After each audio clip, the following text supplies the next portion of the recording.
2021 at 6 p.m. Our first agenda item is bid recommendation DPW LED street lighting upgrade. Christy Fang, you have the floor. Good evening, Mayor, President, and the Council. We'd like to continue to upgrade our street light with BGE, Baltimore Electric and the gas electric company. And this space will be upgrade 65 150-watt sodium vapor post-top luminaries to 150-watt equivalent LED post-top luminaries on Washington Boulevard and on 2nd Street from Laurel Avenue to Howard County line for a total of $47,255. The funding has been identified in the CIP, Street Light Safety Enhancement Projects. And it is recommended the mayor and the city and council approve this project for this upgrade for $47,255.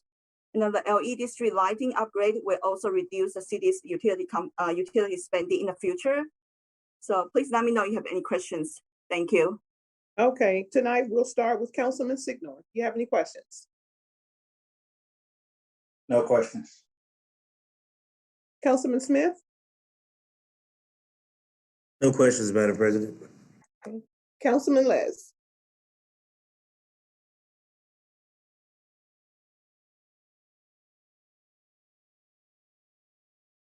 I don't think Councilman Les and the water's on the line. Can you hear me now?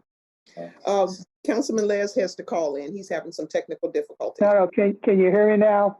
Yes, we can hear you, sir. Do you have any questions? Oh, the only question on this I asked this morning, I asked Kristen to find out for the council, and then I don't know if she ever got back to me. How many more fixtures, street lamp fixtures, do we have to retrofit to get the whole city under LEDs? We have about like 1,600 streetlights, and right now it's about 700 LED. And after this will be about close to 50%, and we'll continue doing this till like hopefully the goal is all 100% LED lights. Okay, thank you very much. That's all I had on this one. I'm fine with it. Thank you. Our Councilman DeWalt will not be on this call this evening. He called in to let us know that. So if the council agrees, at the next mayor and city council meeting, this will be one of the agenda items on Monday, July 12th, 2020 at 6 p.m. Thank you. Thank you. Our next agenda item is bid recommendation, Rostan Solutions, LLC, contract renewal. Chrissy Cornwell, you have the floor. Thank you and good evening, Ms. President, Mayor, and City Council members. Before you is a memo dated June 15th, recommending the approval of a contract renewal and 4 updated task orders for Rostan Solutions, LLC. Within the task orders, the following has been updated, so I'm going to review that for you. Increase of $35,000 has been added to the Patuxent River Gauges task order. This has been with Rostan supporting this effort in the last couple of years, and I'm excited to announce that we anticipate that the gauges will be placed this fall to conduct some beta testing, and there'll be about 5 to 7 gauges added within the city of Laurel. Another major accomplishment for the city of Laurel has been to lead a regional coordination and collaboration project of the Patuxent River Watershed Project. This is a project that grew under Mr. Steve Allen, and Rostan has supported the city in extensive research, meeting support, and identifying additional grant funds. An additional $25,000 has been added to this task order to aid the city as we move to finish the last phases of this project. Rostan will continue to support the city in assisting the transition from a regional project to a state project. The last regional phase of this project is to finalize the Patuxent River technical study, which is slated to be completed in mid-August. Another additional task is Rostan has been assisting us with managing a flood mitigation assistance grant. So an additional $25,000 has been added to this task order. And this will give us the opportunity for Rostan to continue to manage this grant. This grant will allow us to examine recommendations that come out of the Patuxent River technical study and begin any preliminary work towards the recommendations. And the last task order that has been updated is an increase of $15,000 to allow Rostan to provide the city with grant research and writing report requirements along with those grants, and assisting us with additional public assistance with COVID-19. I respectfully request that the council approve to renew this contract and continue these projects along with the task orders. Thank you, and I'd be glad to take any questions. Thank you. Councilman Smith, do you have any questions? No questions, Madam President. Councilman Les?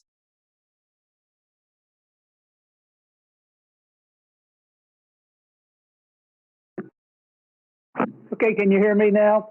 Yes, Yeah, do you have any questions? No, just a comment. This is exciting. This has been a long haul for the city of Laurel.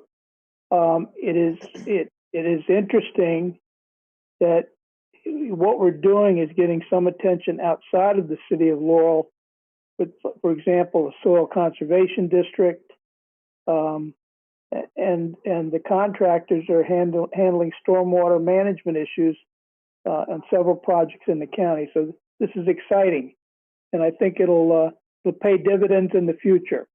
Thank you. That's all. I have no problem with this. Thank you. Councilman Signor? Just a confirmation question. The contract is good for additional 3 years, correct? You're not doing a year contract? No, sir. This contract with Rostan is an annual contract. Okay, I do have some other contracts with the office that are 3 years. Yeah, I must have read something.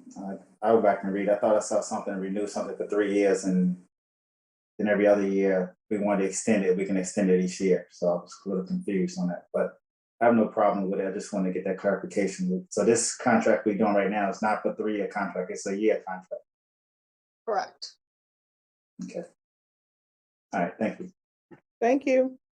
So if the council agrees, this bid recommendation will be awarded at our next mayor and city council meeting on Monday, July 12th, 2020 at 6 p.m. Our next agenda item is ordinance number 1978, map amendment number 915, an ordinance of the mayor and city council of Laurel, Maryland, to approve map amendment number 915 to change the use from office to a mixed residential commercial for the property known as 14504 Greenview Drive, Laurel, Maryland, 20708. Submitted by B2 and 10 GC LLC and DB Lakeview LLC, and providing an effective date. Mr. Love, you have the floor. Thank you, and good evening, Madam President, Mayor, and City Council members. For you is ordinance number 1978 as required by the City of Laurel Code providing legislation. The applicant is seeking a PUD amendment to change the current use of the property located at 14504 Greenview Drive from office to a mix of residential and commercial use. The area is zoned plan unit development existing. The applicant is proposing to develop the current office building into 185 apartment units and a first floor retail of approximately 6,000 square feet. The applicant is proposing to construct an addition to the rear of the current building located at 4504 Greenview Drive. The current building is 74,138 square feet. In regards to affordable housing, per ordinance number 1962, a minimum of 4% of total number of the apartments shall be workforce housing units, a minimum of 4% of the total number of apartments shall be moderately priced units, and a minimum of 4% of the total number of apartments shall be age-restricted units at the same price as the moderately priced unit, should there be more than 100 dwelling units within the apartment. The following condition would apply. The applicant shall apply for and obtain amended site landscape plan approval from the City of Laurel Planning Commission. City staff is still reviewing the traffic and parking analysis submitted by the applicant and is working with them on making updates and clarification. The applicant and their team are on the call and available for questions. Thank you. Councilman Les, do you have any questions? Councilman Les.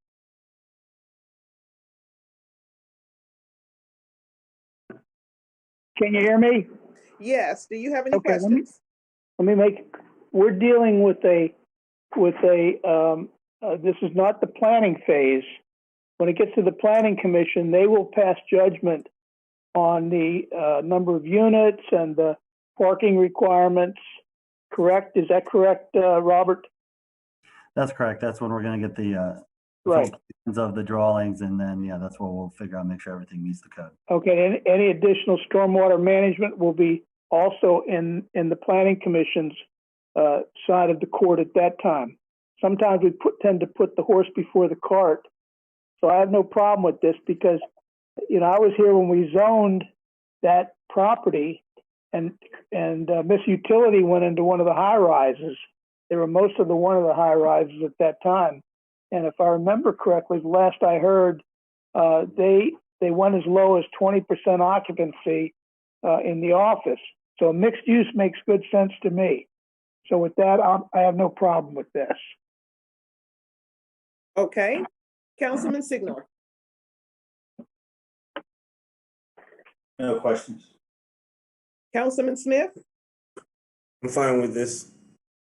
Okay, so if the council agrees, we will introduce and hold our first public hearing at our next mayor and city council meeting on Monday, July 12th, 2021 at 6 p.m. Our next agenda item is ordinance number 1980, an ordinance of the mayor and city council of Laurel, Maryland, repealing and reenacting with amendments chapters 18, building and building regulations of the Laurel City Code, Article 1 through 13, renumbering sections and providing an effective date. Mr. Love, you have the floor. Madam I'm President, sorry. I'm sorry. I should have called on Mr. Allen. Please forgive me.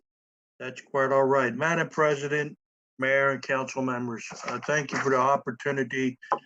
This is a pretty simplistic ordinance. It's more about reformatting, renumbering, and changing the name throughout the document from Office of Fire Marshal Permit Services to our official name of the Department of the Fire Marshal Permit Services.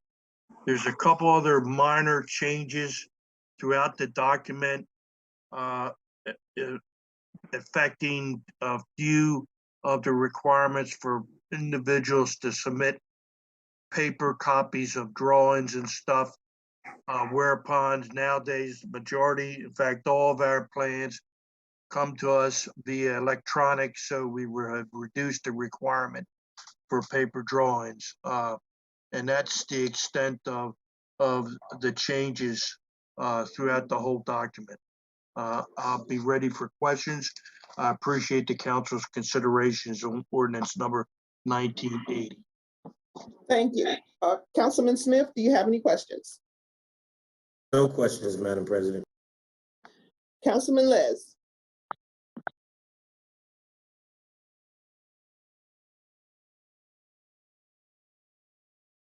No questions, Madam President. Councilman Signor. No questions. Okay, thank you.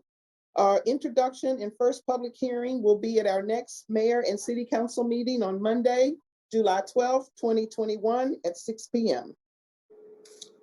Our next agenda item is resolution number 7-21, a resolution of the mayor and city council of Laurel, Maryland, entitled City of Laurel Naming Policy for Parks, Recreational Facilities, Citywide Buildings, Streets, and Alleyways, and Other City Assets. Mayor Mo, you have the floor. Thank you, Madam President. Actually, the resolution pretty much spells it all out. City has for many years has named and co-named buildings or parks or other assets of the city. I concur with that. I think we should acknowledge those individuals that deserve that recognition, that honor. After discussion with other council members, we did try to go back, research city records, and we found no formal documentation or policy that established the naming of these types of city assets. What I wanted to try to do, what we've been working on, is to establish a policy that is fair and deserving way to name city property, streets, the alleys, if need be, or other city assets or parks. The purpose of the policy would be to establish a uniform guideline and regulations and how you would request the naming or co-naming of city amenities, building, parks, streets, alleyways, recreational areas, or other facilities that are owned and operated by the city.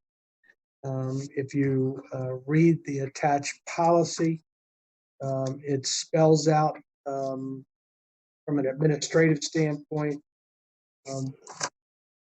the purpose, the objectives. It goes into the definitions. It goes into the policy. Did meet with Councilmember Sidnor, who had several changes that he'd like to have seen. We agreed on most, and a couple we talked through and we left alone. When you get to page 3, it talks about the demonstration of excellence, courage, or services to the city. The policy, what it doesn't apply to. So when we name city rooms here in city buildings, that would be done administratively. There is a naming criteria.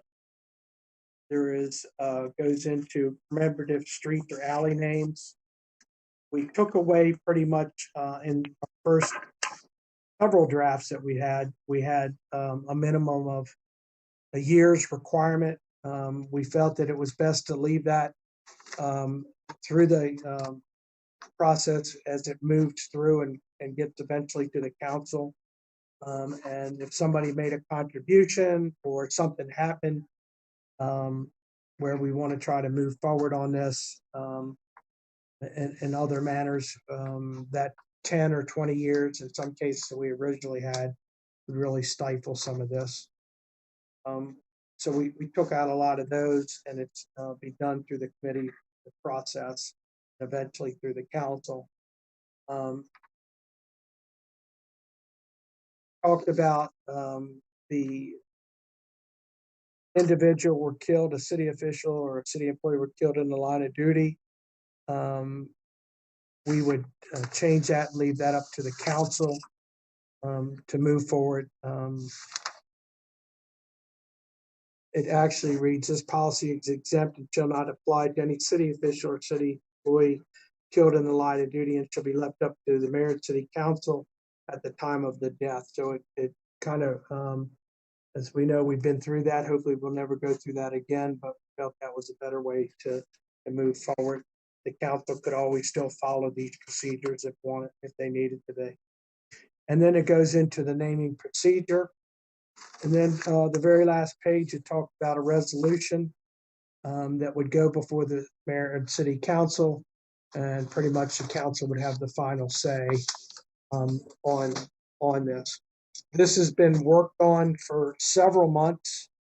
We have worked through this. I've done some others naming or not naming other policies regarding naming with other organizations I've been involved with. Some of that is from that, but others are from other municipalities and places that I was able to find around the state. And then there were about 4 or 5 other individuals that had input on this before we provided that to the council. And so tonight we're more than happy to hear your suggestions. If not, we'd ask for you to move forward with this and would become a city policy. Okay. Councilman Signor, do you have any questions? I don't have any questions. I read the policy. Me and the mayor met, and we discussed some things that the biggest issues I had with the policy, the mayor already covered that. It was a time period of someone living in the city that it be honored, or a person being deceased had to be honored. I think that time period was not sufficient because someone can save somebody's life and you want to honor that person. and it can be less than 20 years, less than 5 years or whatever. So I thought that was great that we took that out. So I think the council should move forward with this as well. Thank you. Councilman Les? Can you hear me?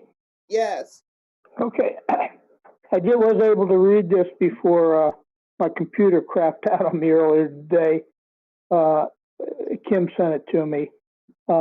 Generally, I have no issue with anything in the policy, but I need to read it closer, and I'll comment before the mayor and city council meeting back to the council and the mayor.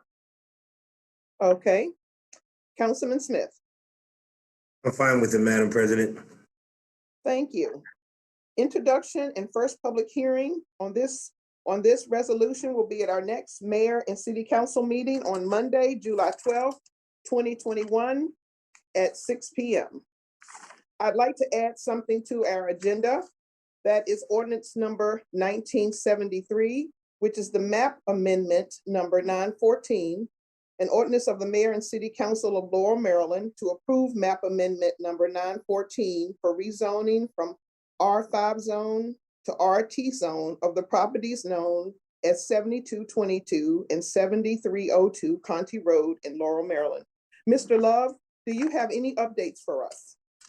No updates right now, Madam President. I have not heard from any citizens since the last meeting. I know that the applicant was continuing to have conversations with the Islamic Community Center as suggested at the last council meeting, but as far as that goes, we have no updates. Okay, and is there any questions from the council? I'll start with Councilman Smith. No questions, ma'am. Madam Councilman President. Signor? No questions. Okay, so Kim, this will be on our agenda for the July 12th hearing? Excuse me, yes, Madam President. This is on the agenda for Monday, July the 12th for the third public hearing with possible action. Okay, and that's at 6 p.m. If there's no other further business to come before the council, for the mayor come before the council, this meeting is adjourned. Madam President, before you go, could Yes. we had something come up today that we've been working on, and I know there could be those individuals listening. I'd actually like to refer to Councilman Sidnor, who has been working with our communications department just to put on about some rent control. So I thought it was important and get as much attention as possible. So if he wouldn't mind just giving an update and the date and times for the community. Appreciate the work that the mayor and the council is doing on this, and I appreciate that. So. Yeah, like I mentioned before, Attorney Kayla Williams reached out to me a couple of months ago and said she wanted to do something for the city and what areas that we need. And she mentioned a couple of things. And I told her that I think the city would benefit from a landlord and tenants knowing their right information session. And so we organized that to be taking place on July the 21st at 7 p.m. You can come in person at City Halls, and of course, it's going to be broadcast by Laurel TV, expert communication department. Mrs. Williams is, she's attorney for the Community Legal Service of Prince George County. She answered all the questions when tenants have questions about their rights. She's not going to be representing anybody on legal advice. She's just pretty much letting you know your rights, and landlords know their rights. So I think it's important for the landlords to attend, and also tenants to attend, because as you know, the moratorium has been lifted on eviction. So, and she said that she wanted to do it after July the 1st, because after June 30th. So now everything should be going back in normal operation with the courts and evicting individuals in the city. So I think with our residents and our community would benefit from this information. Hope many folks attend. I know social media can be posted on social media throughout the Prince George County, her website as well. So looking forward to that event on July the 21st at 7 p.m. at City Hall Chambers. Thank you. Thank you, Councilman. I just, again, I think it's important for the community to know that Councilman Les, Councilman Smith, Councilman Sidnor, and Madam President, you who are on the line tonight, the work that you all did working with the administration to make sure that we put money into those individuals that needed assistance. And you all did that without any hesitation. We hope that some of this federal money coming up will help us with that again, so that we don't get to the legal aspect of it that we're going to try to educate people on. So all of you online here tonight should really be commended for moving forward with that and allowing the administration to partner with Lars and others to make sure that people didn't lose their homes or their apartments. So I want to acknowledge that and thank you all for your commitment. So thank you, Madam President. Thank you. So again, if there's no further business to come before the mayor and city council, this meeting is adjourned.